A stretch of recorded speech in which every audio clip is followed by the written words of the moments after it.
Hello guys, இப்போ ட்ரெண்டிங்கில் இருக்க நானோ ஏஐ எடிட் எப்படி பண்ணுறதுன்னு பார்க்கலாமா? ஒன்றுமே இல்லை, ஜெமினி ஆப் இருந்தால் ஓப்பன் பண்ணிக்கோங்க. இல்லாதவங்க ப்ளே ஸ்டோரில் டவுன்லோட் பண்ணிக்கோங்க. அதில் போய்ட்டு இந்த ப்ளஸ் ஆப்ஷன் கொடுத்து கேலரியில் போய் உங்கள் ஃபோட்டோ ஆட் பண்ணிக்கோங்க. உங்களை சிங்கிள் ஃபோட்டோ, கப்பிள் ஃபோட்டோ என்ன வேணால் ஆட் பண்ணிக்கலாம். அதுக்கப்புறம் நான் இந்த ப்ராம்ப்ட் போடுறேன் பார்த்தீங்களா, இந்த ப்ராம்ப்ட் உங்களுக்கு டிஸ்கிரிப்ஷனில் கொடுக்குறேன். அதை அப்படியே காப்பி பண்ணி அந்த ப்ராம்ப்டை போடுங்க.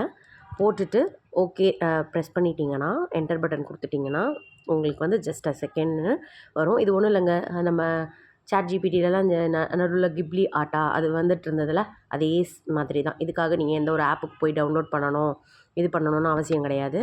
ஸோ இது ஜெமினி ஆப் இருந்தாலே க்ரியேட் பண்ணிடலாம். இப்போ பாருங்கள், ஜஸ்ட் செகண்ட்னு இமேஜ் க்ரியேட் ஆயிடுச்சு. பார்த்தீங்களா எவ்வளோ சூப்பராக இருக்குது? எனக்கு ரொம்ப பிடிச்சிருக்குங்க என்னோடய ஃபோட்டோ பார்க்குறதுக்கு. நீங்களும் உங்களோட கப்புள் ஃபோட்டோ, உங்கள் ஃபோட்டோ எல்லாமே க்ரியேட் பண்ணி இப்போதைக்கு ட்ரெண்டுக்கு ஏற்ற மாதிரி ஸ்டேட்டஸ் போடுங்க. என்ஜாய் பண்ணுங்கள். க்ரியேட் பண்ணுறது ரொம்ப ரொம்ப சிம்பிள். பாய். நெக்ஸ்ட் வீடியோவில் பார்க்கலாம்.